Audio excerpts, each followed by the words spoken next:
को संबोधित करें एवं हम सभी का मार्गदर्शन करें।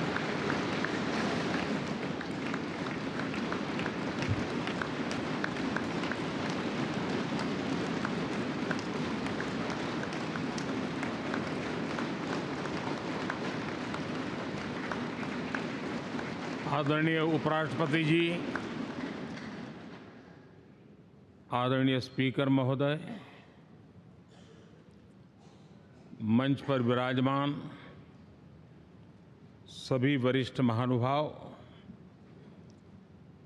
और 140 करोड़ देशवासियों के प्रतिनिधि, सभी माननीय सांसदगण, आपको और देशवासियों को गणेश चतुर्थी की अनेक अनेक शुभकामनाएं।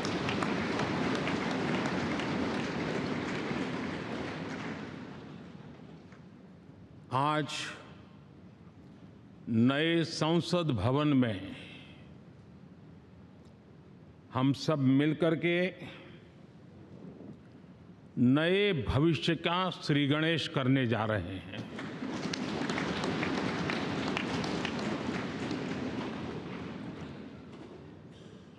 आज हम यहाँ विकसित भारत का संकल्प दोहराना, फिर एक बार संकल्पबद्ध होना और उसको परिपूर्ण करने के लिए जी जान से जुटने के इरादे से नए भवन की तरफ प्रस्थान कर रहे हैं।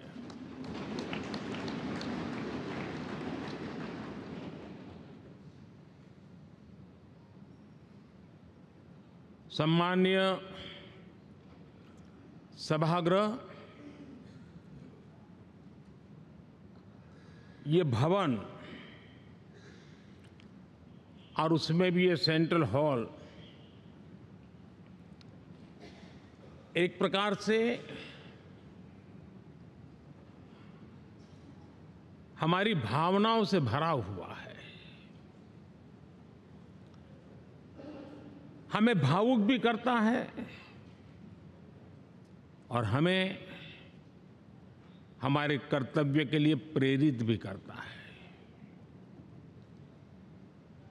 आजादी के पूर्व ये खंड एक प्रकार से लाइब्रेरी के रूप में इस्तेमाल होता था, लेकिन बाद में संविधान सभा की बैठकें यहाँ शुरू हुई और उन संविधान सभा की बैठकों के द्वारा गहन चर्चा विचारणा कर करके हमारा संविधान यहीं पर आकार लिया। यहीं पर 1947 में अंग्रेजी हुकूमत ने सत्ता हस्तांतरण किया,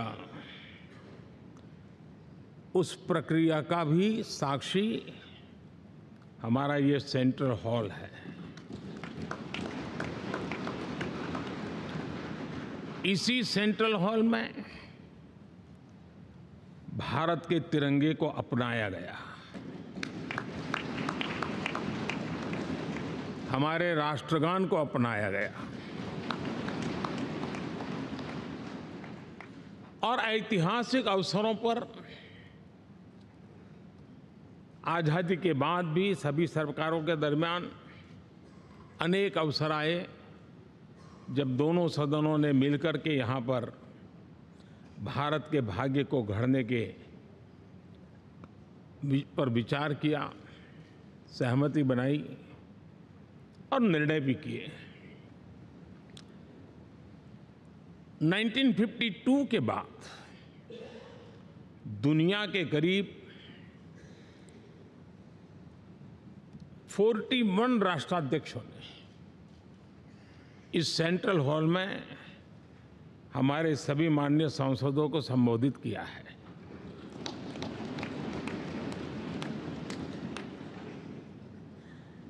हमारे राष्ट्रपति महोदयों के द्वारा 86 बार यहाँ संबोधन किया गया है।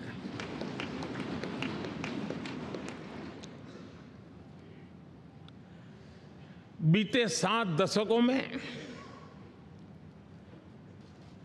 जो भी साथी इन जिम्मेवारियों से गुजरे हैं, जिम्मेवारियों को संभाली है, अनेक कानूनों, अनेक संशोधन और अनेक सुधारों का हिस्सा रहे हैं। अभी तक लोकसभा और राज्यसभा ने मिलकर करीब करीब 4000 से अधिक कानून पास किए हैं।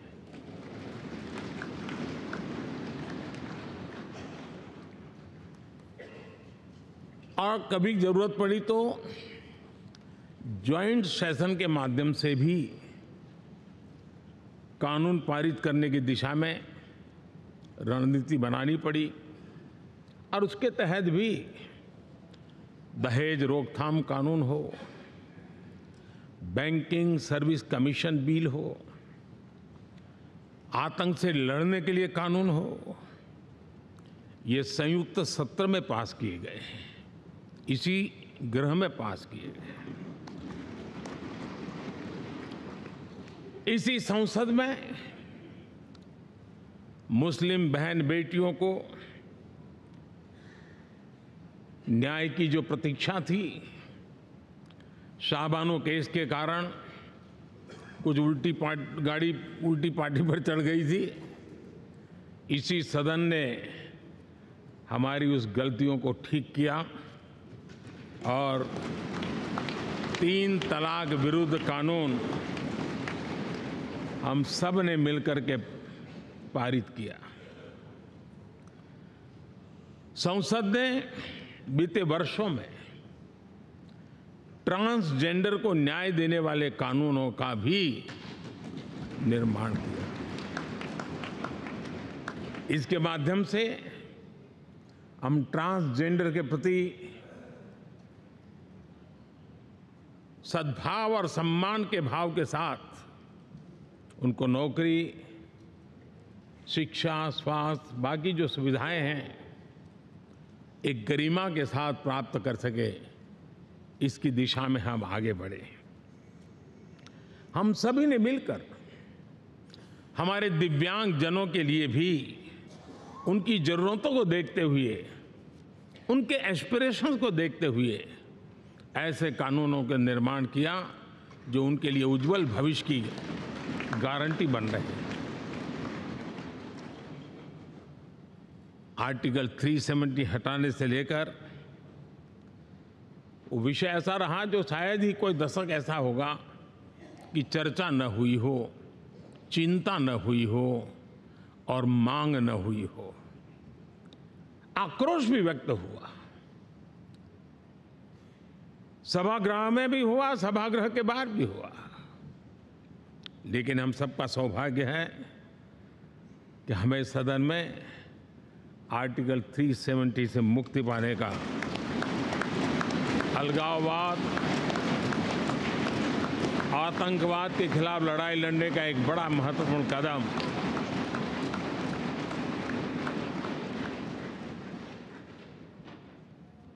और इस महत्वपूर्ण काम में माननीय सांसदों की, संसद की बहुत बड़ी भूमिका है।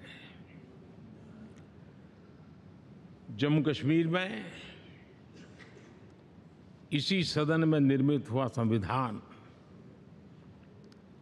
हमारे पूर्वजों ने दिया हुआ वो महामूल्य दस्तावेज जम्मू कश्मीर में लागू करते हैं तो इस मिट्टी को प्रणाम करने का मन करता है। आज जम्मू और कश्मीर शांति और विकास के रास्ते पर चलने के लिए प्रतिबद्ध हुआ है और नए उमंग, नए उत्साह, नए संकल्प के साथ जम्मू कश्मीर के लोग आगे बढ़ने का कोई मौका अब छोड़ना नहीं चाहते हैं। ये दिखाता है कि संसद के सदस्यों ने मिलकर के संसद के भवन में कितने महत्वपूर्ण काम किए हैं। माननीय सांसदगण, लाल किले से मैंने कहा था, यही समय है, सही समय है।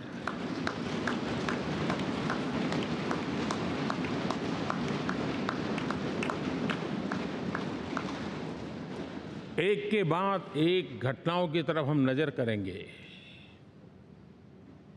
हर घटना इस बात का गवाह दे रही है कि आज भारत एक नई चेतना के साथ पुनर्जागृत हो चुका है।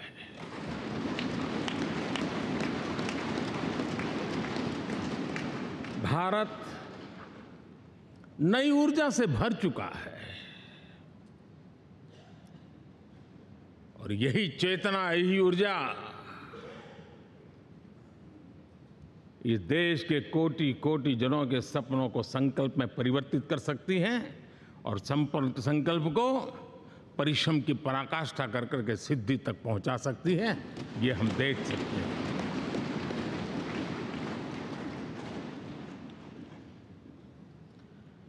और मेरा विश्वास है, देश जिस दिशा में चल पड़ा है, इच्छित परिणाम अवश्य प्राप्त होंगे।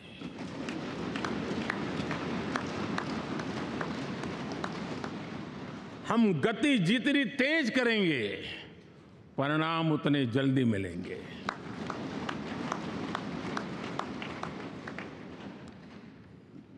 आज भारत 5वीं अर्थव्यवस्था पर पहुंचा है, लेकिन पहले 3 में पहुंचने के संकल्प के साथ बढ़ रहा है।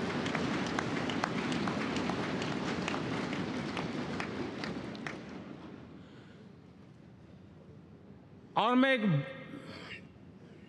जिस स्थान पर बैठा हूं, जो जानकारियां प्राप्त होती है, उसके आधार पर विश्व के गणमान्य लोगों से बातचीत करता हूं, उसके आधार पर मैं बड़े विश्वास से कह रहा हूं, हम में से कुछ लोगों की निराशा हो सकती है, लेकिन दुनिया आश्वस्त है कि भारत टॉप 3 में पहुंच के रहेगा।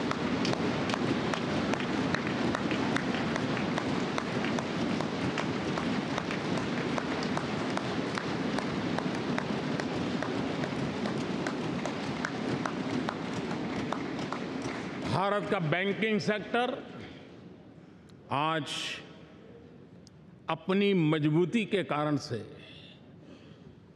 फिर एक बार दुनिया में सकारात्मक चर्चा का केंद्र बना हुआ है।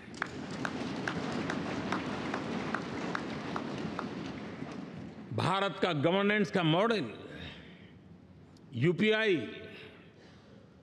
डिजिटल स्टैक, मैं इस G20 में देख रहा था, मैंने बाली में भी देखा।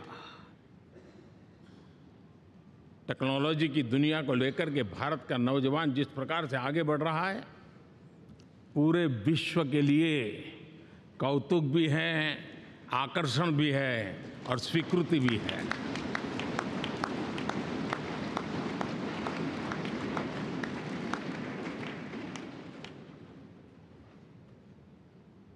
हम सब उस ऐसे कालखंड में हैं, मैं कहूँगा हम लोग एक भाग्यवान लोग हैं। ऐसी भाग्यवान समय में हमें कुछ दायित्व निभाने का अवसर आया है और हमारा सबसे बड़ा भाग्य है कि आज इंडियन एस्पिरेशंस उस ऊंचाई पर हैं जो शायद पिछले 1000 साल में नहीं रहे होंगे।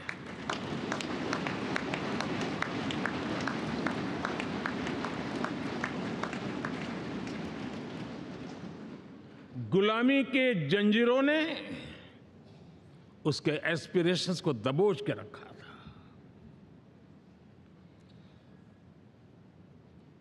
उसकी भावनाओं को तहस नहस कर दिया था।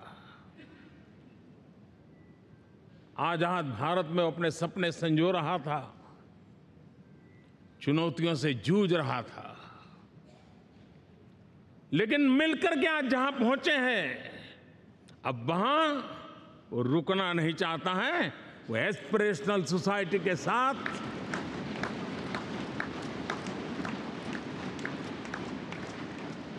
नए लक्ष्य गढ़ना चाहता है।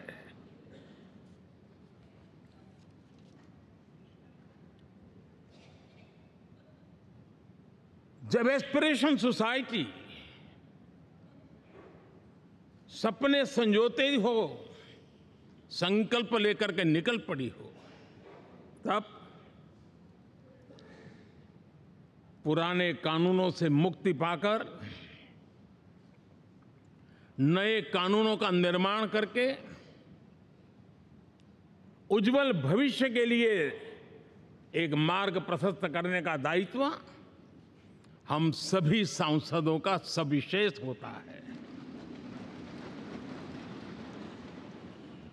संसद में बनने वाला हर कानून, संसद में होने वाली हर चर्चा, संसद से जाने वाला हर संकेत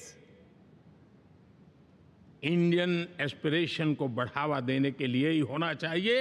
ये हम सबकी भावना भी है, कर्तव्य भी है और एक एक देशवासी की हमसे अपेक्षा भी है।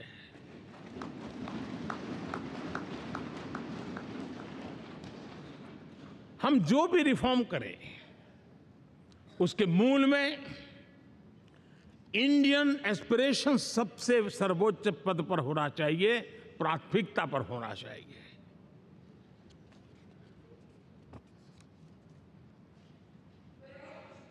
लेकिन मैं बहुत सोच समझ करके कहना चाहता हूं, क्या कभी छोटे कैनवास पर कोई बड़ा चित्र बना सकता है क्या?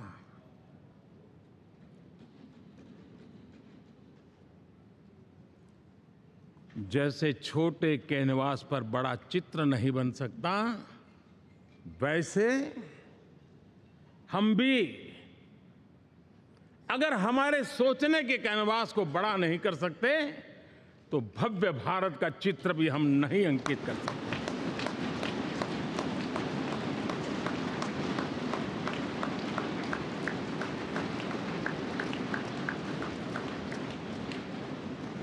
पचहत्तर साल का हमारे पास अनुभव है। हमारे पूर्वजों ने जो कुछ भी रास्ते बनाए, उससे हमने सीखा है। हमारे पास एक बहुत बड़ी विरासत है। इस विरासत के साथ अगर हमारे सपने, हमारे संकल्प जुड़ जाए, हमारा सोचने का दायरा बदल जाए, हमारा कैनवास बड़ा हो जाए, तो हम भी उस भव्य भारत के चित्र को अंकित कर सकते हैं, उस तस्वीर का खाका खींच सकते हैं, उसमें रंग भरने का काम हम भी कर सकते हैं और आने वाली पीढ़ी को वो भव्य दिव्य मां भारती के हम उनको सुपुर्द कर सकते हैं। दोस्तों, अमृतकाल के 25 वर्षों में भारत को अब बड़े कैनवास पर काम करना ही होगा। अब हमारे लिए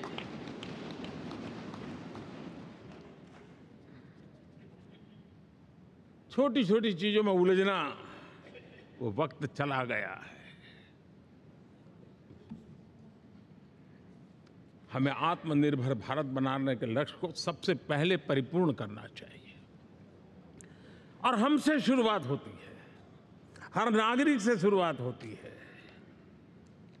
और आज दुनिया में भी एक समय ऐसा था कि लोग मुझे कहते थे, हमारे बड़े बड़े बुद्धिजीवी और अर्थशास्त्री लिखते थे कि मोदी आत्मनिर्भर की बात करता है तो मल्टीलेटरलिज्म के सामने चुनौती तो बन नहीं जाएगा, ग्लोबल इकोनॉमी के ज़माने में ठीक तो नहीं होगा। लेकिन 5 साल के भीतर भीतर देखा, दुनिया भारत के आत्मनिर्भर मॉडल की चर्चा करने लग गई है।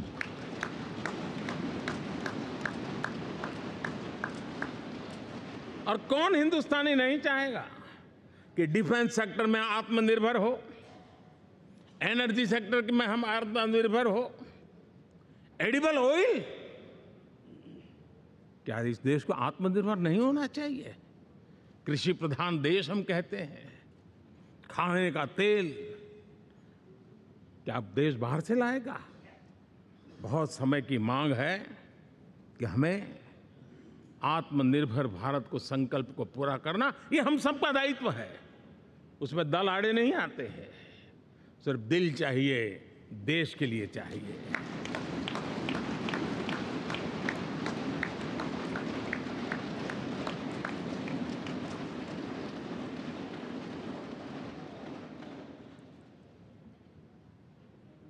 हमें अब मैन्युफैक्चरिंग सेक्टर में दुनिया में सर्वश्रेष्ठ बनने की दिशा में ही कदम रखने होंगे। और मैंने एक बार लाल किले से कहा था, जीरो डिफेक्ट जीरो इफेक्ट। हमारे प्रोडक्ट में कोई डिफेक्ट ना हो, हमारी प्रक्रिया में पर्यावरण पर कोई इफेक्ट ना हो, ऐसा जीरो डिफेक्ट जीरो इफेक्ट वाला हमें दुनिया के सामने मैन्युफैक्चरिंग क्षेत्र में जाना हो। हमारे डिजाइनर, हमारे यहाँ निर्माण हो रही डिजाइन्स, हमारे सॉफ्टवेयर, हमारे एग्रीकल्चर प्रोडक्ट्स, हमारे हस्तशिल्प, हर क्षेत्र में अब हमें वैश्विक मापदंडों को पार करने के इरादे से ही चलना चाहिए। तब जाकर के विश्व के अंदर हम अपना झंडा फहरा सकते हैं। मेरे गांव में मेरा सबसे अच्छा माल हो, इतनी बात नहीं चलेगी। मेरे राज्य में मेरा सबसे अच्छा प्रोडक्ट नहीं चलेगा। मेरे देश में मेरा सबसे अच्छा प्रोडक्ट नहीं चलेगा। दुनिया में मेरा प्रोडक्ट सबसे अच्छा होगा, ये भाव हमें पैदा होगा।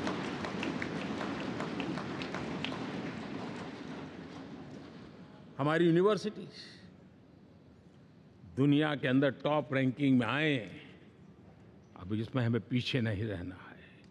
हमारे शिक्षा जगत को नई नेशनल एजुकेशन पॉलिसी मिली है, एक खुलापन है, सर्व स्वीकृत बनी है।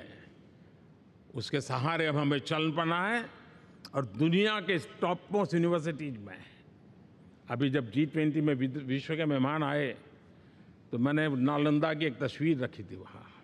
और जब मैं दुनिया को कहता था 1500 साल पहले मेरे देश में दुनिया की उत्तम से उत्तम यूनिवर्सिटी हुआ करती थी, तो उन सुनते ही रह जाते थे।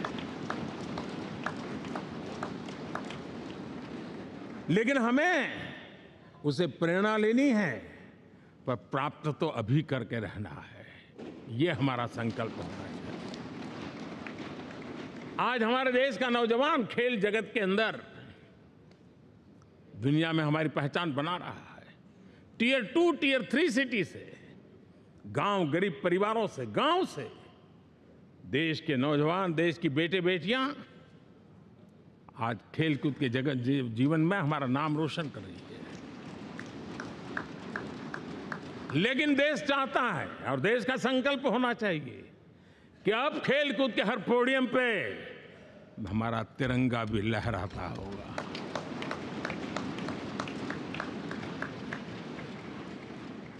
हमें अब पूरा हमारा दिमाग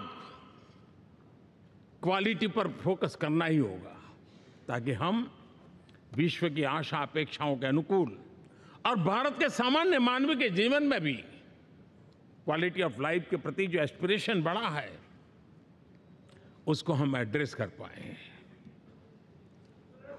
और जैसे मैंने कहा कि हम भाग्यवान हैं कि हम उस समय काम कर रहे हैं जब समाज अपने आप एक एस्पिरेशनल सोसाइटी है। हमारा और भी एक भाग्य है कि हम उस समय हैं जब हिंदुस्तान युवा देश है। हम दुनिया में सबसे ज्यादा जन आबादी वाला तो देश बने ही हैं, लेकिन सबसे बड़ी आबादी, उसमें भी सबसे युवा, ये पहली बार हुआ है।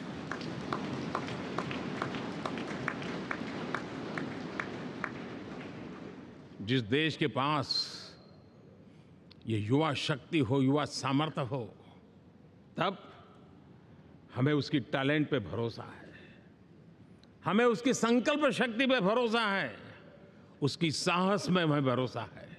और इसलिए हम चाहते हैं कि दुनिया में भारत का युवा अग्रिम पंक्ति में नजर आना चाहिए, वो स्थिति पैदा होनी चाहिए। आज पूरी दुनिया को स्किल्ड मैन पावर की बहुत बड़ी जरूरत है और भारत विश्व की इस आवश्यकता की पूर्ति के लिए अपने आप को सज्ज कर सकता है और उन आवश्यकताओं को पूरी कर करके दुनिया में अपनी एक जगह भी बना सकता है। और इसलिए विश्व में उनकी आवश्यकता के लिए किस प्रकार के मैन पावर की जरूरत है, किस प्रकार के उनको ह्यूमन रिसोर्स की जरूरत है, उस स्किल मैपिंग का काम भी चल रहा है और उस स्किल मैपिंग के अनुसार भारत के अंदर स्किल डेवलपमेंट की तरफ हम बल दे रहे हैं। और जितना ज़्यादा हम स्किल डेवलपमेंट पर बल देंगे, भारत के नौजवानों का सामर्थ्य विश्व में अपना डंका बजाने में कोई कमी नहीं रखेगा। और हिंदुस्तानी जहाँ गया है उसने अच्छाई की छाप छोड़ी है, कुछ कर गुजरने की छाप छोड़ी है। ये सामर्थ्य हमारे अंदर पहले से पड़ा हुआ है और हमारे पहले जो लोग गए हैं उन्होंने इससे छवि भी बना के रखी हुई है। आपने देखा होगा पिछले दिनों करीब 150 नर्सिंग कॉलेज एक साथ खोलने का निर्णय किया। पूरे दुनिया में बहुत बड़ी रिक्वायरमेंट है नर्सिंग की। हमारी बहन, हमारी बेटियां, हमारे बेटे उस क्षेत्र में दुनिया में पहुंच सकते हैं, आसानी से पहुंच सकते हैं। पूरे विश्व की जरूरत है और ये तो मानवता का काम है जिसमें हम पीछे नहीं रहेंगे। आज मेडिकल कॉलेजेस का इतना व्यापक रूप से निर्माण देश की आवश्यकता तो पूरी करनी ही करनी है, दुनिया की आवश्यकताओं में भी योगदान दे सकते हैं। कहने का तात्पर्य यही है, हर छोटी चीज पर बारीकी से ध्यान देते हुए, उस पर अपना ध्यान केंद्रित करते हुए हमें आगे बढ़ना है। हमें भविष्य के लिए सही समय पर सही फैसले भी लेने होते हैं। हम फैसलों को टाल नहीं सकते हैं। हम राजनीतिक लाभ नुकसान के गणा भाग के अंदर अपने आप को बंधित नहीं बना सकते हैं। हमें तो देश के एस्पिरेशन के लिए हिम्मत के साथ नए निर्णय करने होते हैं। आज सोलर पावर के सफल मूवमेंट्स हमारी भावी पीढ़ी के लिए एनर्जी क्राइसिस से मुक्ति की गारंटी दे रहा है। आज मिशन हाइड्रोजन आने वाले दिनों में जो एनवायरनमेंट की चिंता है, जो टेक्नोलॉजी में बदलाव आ रहा है, उसके समाधान का रास्ता देने का सामर्थ्य रखती है। आज हमारा सेमीकंडक्टर जिस प्रकार से जीवन चलाने में हमारे हृदय की ज़रूरत रहती है, वैसे ही आज हमारी टेक्नोलॉजी चिप्स के बिना चल नहीं सकती और सेमीकंडक्टर उसके लिए बहुत अनिवार्य हैं। उस दिशा में हम आगे जा कर के इलेक्ट्रॉनिक मैन्युफैक्चरिंग में कोई रुकावट ना आए और जीवन कहीं अटक न जाए, उसलिए एक बहुत बड़ी मात्रा में हम काम कर रहे हैं। जल जीवन मिशन, हर जिले में 75 अमृत सरोवर, हमारी भावी पीढ़ी को, हमारे बच्चों को उनको कभी पानी के बिना तरसना न पड़े, इसकी चिंता हम आज कर रहे हैं। विश्व के बाजार में हमारा हर व्यापार कारोबार पहुंचे, कॉम्पिटिटिव ताकत के साथ खड़ा रहे, लॉजिस्टिक सिस्टम को और अधिक कम खर्च वाला बनाना, एफिशिएंट बनाना, उस दिशा में हम बहुत नीतियां लेकर के चल रहे हैं। आज समय की मांग है कि भारत का एक ऐसा भारत का हम निर्माण करें। नॉलेज, इनोवेशन, ये समय की मांग है और दुनिया में हमें अग्रिम पंक्ति में जाने का ये रास्ता भी है। और इसलिए पिछले हमने समय नेशनल एजुकेशन पॉलिसी के साथ साथ टेक्नोलॉजी के बढ़ावे के लिए हमने रिसर्च और इनोवेशन का एक कानून भी पारित किया है, ताकि हमारे देश के नौजवानों को इस इनोवेशन के और चंद्रयान 3 की सफलता के बाद देश के नौजवानों के मन में विज्ञान की तरफ आकर्षण बढ़ रहा है। हमें मौका गंवाना नहीं है। हमारी युवा पीढ़ी को हमने रिसर्च और इनोवेशन के लिए पूरे अवसर देने हैं और इस इकोसिस्टम को बनाने के लिए हमने एक उज्जवल भविष्य के निर्माण की नींव रखी है। आदरणीय बंधुगण, सामाजिक न्याय ये हमारी पहली शर्त है। बिना सामाजिक न्याय, बिना संतुलन, बिना समभाव, बिना समत्व हम इच्छित परिणामों को घर के भीतर प्राप्त नहीं कर सकते हैं। लेकिन सामाजिक न्याय की चर्चा बहुत सीमित बन के रह गई। हमें उसको व्यापक रूप में देखना होगा। हम किसी गरीब को कोई सुविधा दें, किसी समाज में दबे कुचले व्यक्ति को कोई सुविधा दें, वो तो सामाजिक न्याय की एक प्रक्रिया है। लेकिन उसके घर तक पक्की सड़क बन जाए ना, वो भी सामाजिक न्याय के लिए उसको मजबूती देती है। उसके घर के नजदीक में बच्चों के लिए अगर स्कूल खुल जाए तो वो भी उसको सामाजिक न्याय की मजबूती देती है। उसको बिना खर्च अगर आरोग्य में समय की जरूरत पड़े वो मिले, तब जाकर के सामाजिक न्याय की मजबूती मिलती है। और इसलिए जिस प्रकार से समाज व्यवस्था में सामाजिक न्याय जरूरत है, वैसा ही राष्ट्र व्यवस्था में सामाजिक न्याय की आवश्यकता है। अब देश का कोई हिस्सा पीछे रह जाए, अविकसित रह जाए, ये भी सामाजिक न्याय के खिलाफ है।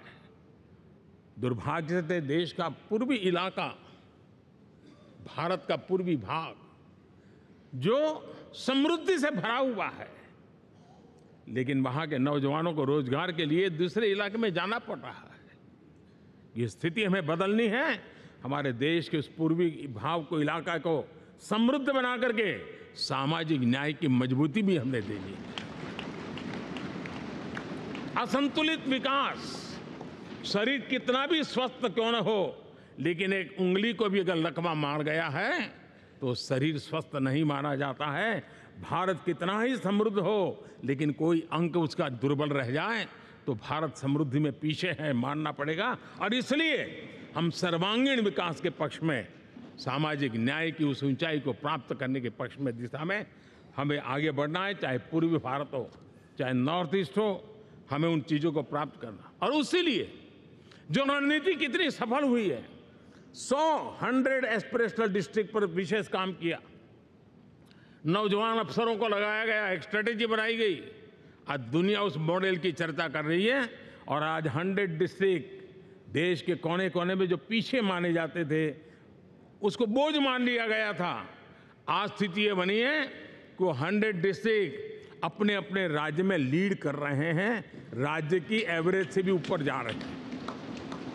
और इस सफलता को देख करके, सामाजिक न्याय की इस भावना को मजबूत करते हुए 100 डिस्ट्रिक्ट में से आगे बढ़ करके अब जमीनी स्तर पर ले जाने के लिए 500 ब्लॉक तक उनको एस्पिरेशनल डिस्ट्रिक्ट ब्लॉक के नाते आइडेंटिफाई करके उसको मजबूती करने देने का काम चल रहा है। और मुझे विश्वास है ये एस्पिरेशनल ब्लॉक्स हैं, वो एक विकास का नया मॉडल बनने वाले हैं। वो एक प्रकार से देश के विकास के एक नए ऊर्जा केंद्र बनने की संभावना रखते हैं। और उस दिशा में भी हम आगे बढ़ रहे हैं।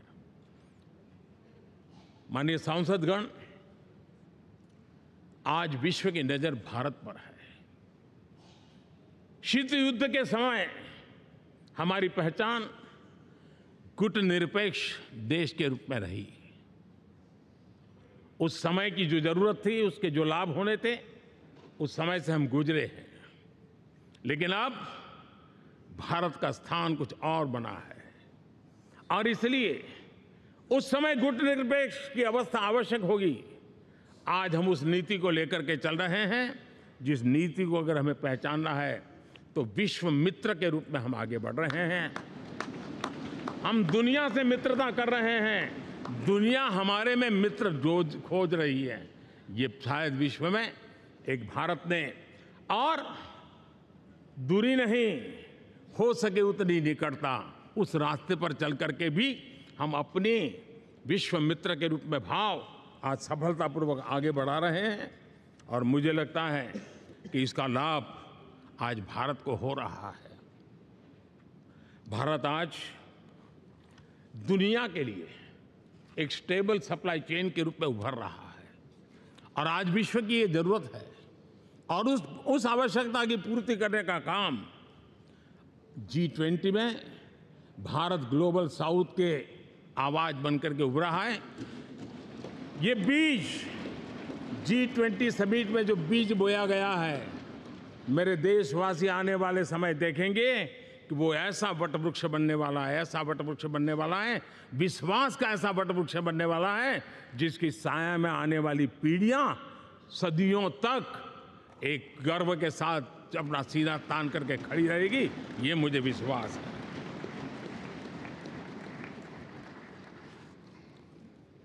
इस G20 में एक बहुत बड़ा काम हमने किया है, बायोफ्यूल अलायंस का। हम विश्व के नेतृत्व करते रहे, दिशा दे रहे हैं और विश्व को बायोफ्यूल अलायंस में दुनिया के सभी देश देखते ही देखते उसकी सदस्यता ले रहे थे और एक बहुत बड़ा आंदोलन खड़ा होने जा रहा है और जिसका नेतृत्व ये हमारा भारत कर रहा है।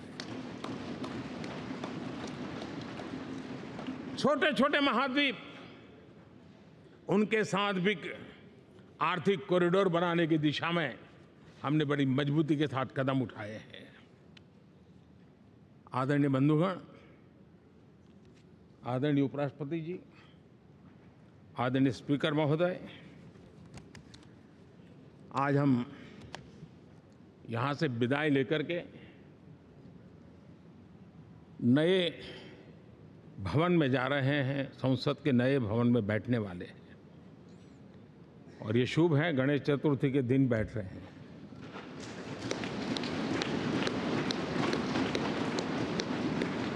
लेकिन मैं एक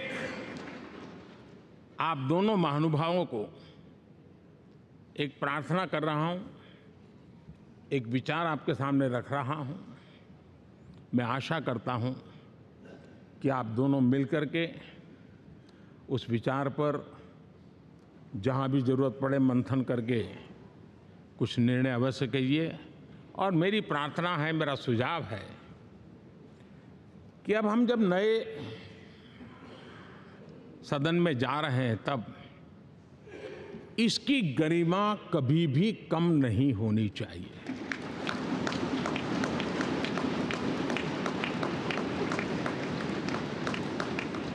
इसे सिर्फ पुरानी पार्लियामेंट कह करके छोड़ दें, ऐसा नहीं होना चाहिए। और इसलिए मेरी प्रार्थना है कि भविष्य में अगर आप सहमति दे दोनों महानुभाव, तो इसको संविधान सदन के रूप में जाना जाए।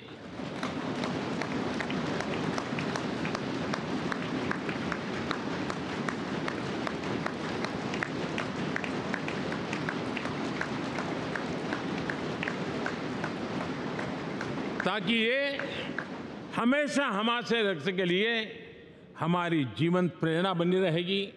और जब संविधान सदन कहेंगे तब उन महापुरुषों का याद भी उसके साथ जुड़ जाएगी जो कभी संविधान सभा में यहाँ बैठा करते थे, गणमान्य महापुरुष बैठा करते थे। और इसलिए भावी पीढ़ी को ये तोहफा भी देने का अवसर हमें जाने नहीं देना चाहिए। मैं फिर एक बार इस पवित्र भूमि को प्रणाम करता हूँ। यहाँ पर जो तपस्या हुई है, जन कल्याण के लिए संकल्प हुए हैं, इसको परिपूर्ण करने के लिए 7 दशक से भी अधिक समय से जो पुरुषार्थ हुआ है, उन सबको प्रणाम करते हुए मैं मेरी वाणी को विराम देता हूँ और नए सदन के लिए आप सबको शुभकामनाएं देता हूँ। बहुत बहुत धन्यवाद।